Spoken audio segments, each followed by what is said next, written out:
Gautam అదానీని America arrest చేస్తుందా?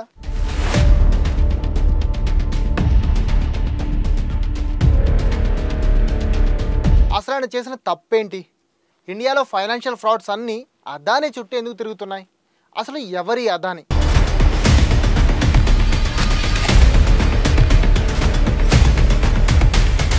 నాలుగు రోజుల నుంచి పార్లమెంట్ సెషన్స్ జరుగుతున్నా కనీసం ఒక్క రోజు కూడా సెషన్ కంప్లీట్గా జరగలేదు. దీనికి కారణం పార్లమెంట్లో సంభాల్ అదానీ ఇష్యూలపై చర్చ జరగాలని అపోజిషన్ పార్టీలు సభల్లో రచ్చ చేయడమే. అయితే మనం సంభాల్ గురించి ఇంతకు ముందే మాట్లాడుకున్నాం. ఆ వీడియో కావాలంటే పైన ఐ బటన్పై క్లిక్ చేసి చూడండి.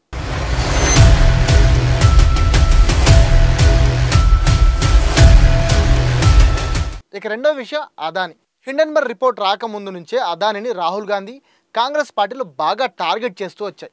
ఇక హిండెన్బర్గ్ రిపోర్ట్లో అదానీ అవినీతి చేశాడు అని వచ్చినప్పటి నుంచి ఆయనపై అటాక్ ఎక్కువైంది. అది అలా కంటిన్యూ అవుతున్నప్పుడే ఇప్పుడు లేటెస్ట్గా ఏకంగా అమెరికా కోర్టు అదానీపై క్రిమినల్ ఛార్జెస్ ఫైల్ చేయడంతో ఇక ఆయన్ని వెంటనే అరెస్ట్ చేయాలని, ఆయన అవినీతి సామ్రాజ్యాన్ని కూల్చేయాలని రాహుల్ గాంధీ లాంటి వాళ్ళు కామెంట్స్ చేస్తున్నారు. దీనివల్లే ఇప్పుడు పార్లమెంటు వాయిదాల మీద వాయిదాలు పడుతోంది. అయితే అసలు అమెరికా కోర్టులో అదానీపై కేసు ఎందుకు పడింది? అసలు ఆయన చేసిన తప్పేంటి? అదానికి ఏపీ ఎక్స్-సీఎం జగన్తో ఉన్న లింక్ ఏంటి? ఇప్పుడు చూద్దాం. అదానీ ఇండియాలోనే టాప్ బిజినెస్ మెన్లో ఒకరు. 2014 ముందు జస్ట్ 600 కోట్ల బిజినెస్ ఉన్న అదానీ ఈ 10 ఏళ్లలో ఏకంగా వరల్డ్ టాప్ 2 బిలియనీర్ అయ్యారు. ఆ తర్వాత మళ్ళీ కొంచెం కిందికి దిగారనుకోండి, అది వేరే విషయం. కానీ ఇక్కడే అపోజిషన్ పార్టీలు ఆయన టార్గెట్ చేయడం స్టార్ట్ చేశాయి. సెంట్రల్లో అధికారంలో ఉన్న బీజేపీ గవర్నమెంట్ అదానికి ఫుల్ సపోర్ట్ ఇస్తూ ఆయన అక్రమంగా సంపాదించుకోవడానికి అండగా ఉంటుందని, అందుకే ఆయన ఇన్ని వేల కోట్లు సంపాదించారనేది అపోజిషన్ వెర్షన్. అయితే లాస్ట్ ఇయర్ 2023లో హిండెన్బర్గ్ అనే ఒక అమెరికన్ కంపెనీ అదానీ గ్రూప్ వాళ్ళ స్టాక్స్ విషయంలో ఫ్రాడ్స్ చేస్తోందని, ఫైనాన్షియల్ వాల్యూని పెంచి అకౌంటింగ్ ఫ్రాడ్స్ చేస్తోందని రిపోర్ట్ ఇచ్చింది. ఈ రిపోర్ట్తో ఇండియా మొత్తం షాక్ అయింది. అదానీ స్టాక్స్ ఒక్కసారిగా కుప్పకూలిపోయాయి. 3000, 4000 వాల్యూ ఉండే అదానీ కంపెనీ స్టాక్స్ ఏకంగా 1000 రూపాయలకి పడిపోయాయి. ఇక ఇలాంటి రిపోర్ట్స్ వచ్చాక అపోజిషన్ పార్టీలు ఊరుకుంటాయా? అదానీతో పాటు అధికార బీజేపీని, పీఎం మోడీని వరుసపెట్టి కడిగేశాయి. కానీ ఆ తర్వాత హిండెన్బర్గ్ రిపోర్ట్ మీద, ఆ సంస్థ క్రెడిబిలిటీ మీద కూడా రూమర్స్ రావడంతో అదానీ స్టాక్స్ వెళ్ళి మళ్ళీ పెరగడం స్టార్ట్ అయింది. అపోజిషన్ కూడా చిన్నగా సైలెంట్ అవుతూ వచ్చింది. ఇక రీసెంట్గా ఏకంగా అమెరికాలోని న్యూయార్క్ కోర్టు అదానీపై క్రిమినల్ ఛార్జెస్ పెడుతూ కేసు రిజిస్టర్ చేయడంతో ఇప్పుడు మళ్ళీ అదానీ సాబ్ అవినీతి పరుడంటూ రచ్చ మొదలైంది. అసలు కేసు ఏంటి? ఈ కేసు గురించి తెలుసుకునే ముందు అసలు ఎలక్ట్రిసిటీ గవర్నమెంట్ మనకి ఎలా అందిస్తుందో చూద్దాం. తెలంగాణలో ఉన్న సింగరేణి సంస్థ లాంటి ఎలక్ట్రిసిటీ ప్రొడ్యూస్ చేసే కంపెనీలు దేశంలో చాలా ఉన్నాయి. ఈ కంపెనీలు నీళ్లతో హైడ్రో ఎలక్ట్రిసిటీని, బొగ్గుతో థర్మల్ ఎలక్ట్రిసిటీని, సోలార్ ప్యానల్స్తో సోలార్ ఎనర్జీని, విండ్ మిల్స్తో విండ్ ఎనర్జీని, ఇలా రకరకాల ఎలక్ట్రిసిటీలను తయారు చేస్తాయి. ఈ ఎలక్ట్రిసిటీని స్టేట్ డిస్కమ్లు కొనుక్కొని యూనిట్కి ఇంత అని ఛార్జ్ చేస్తూ జనాలకు అందిస్తాయి. సాధారణంగా ఈ డిస్కమ్లన్నీ స్టేట్ గవర్నమెంట్ కంట్రోల్లోనే ఉంటాయి. ఈ డిస్కమ్లకే అదానీ లంచాలు ఇచ్చాడనేది అమెరికా కోర్టు ఆరోపణ.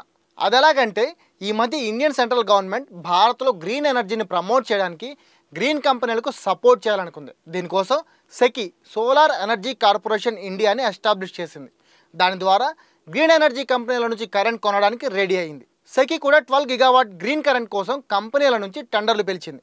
ఆ టెండర్లలో అదానీ గ్రీన్ ఎనర్జీ కంపెనీతో పాటు అమెరికాకి చెందిన ఎజ్యూర్ అనే ఇంకో గ్రీన్ ఎనర్జీ కంపెనీ టెండర్లు దక్కించుకున్నాయి. అయితే టెండర్ చేతికొచ్చింది, భారీగా ఎలక్ట్రిసిటీ ప్రొడ్యూస్ చేయడానికి కూడా అంతా రెడీ అయింది. కానీ రేట్ దగ్గరే అసలు ప్రాబ్లం మొదలైంది. సెకి ఏమో జస్ట్ మేము మీడియేటర్స్ మాత్రమే, మీరు మాకు ఎలక్ట్రిసిటీ ఇస్తే దాన్ని డిస్కమ్స్ కొనుక్కుంటేనే మీకు డబ్బులు ఇస్తామని చెప్పింది.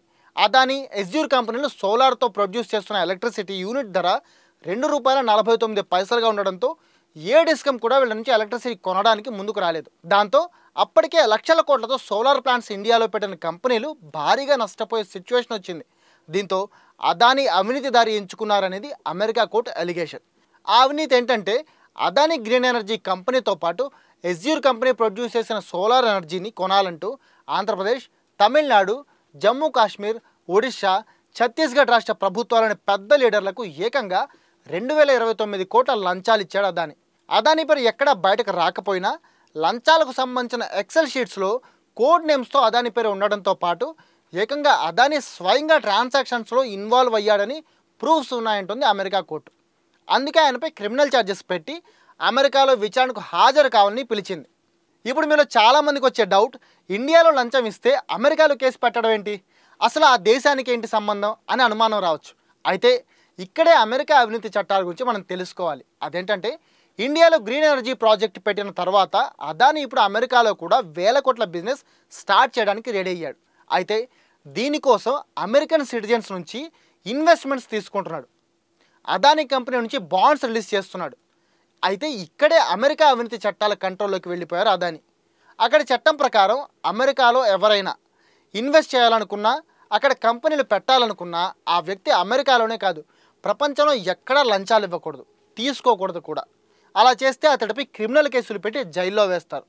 సో అమెరికన్స్ నుంచి పెట్టుబడులు తీసుకుంటూ అక్కడ కంపెనీలు పెట్టబోతున్న అదానిపై అక్కడ అధికారులు ఈ చట్టం ప్రకారమే ఇన్వెస్టిగేషన్ చేయగా ఇండియాలోని డిస్కంలకు ఇచ్చిన లంచం గురించి బయటపడింది.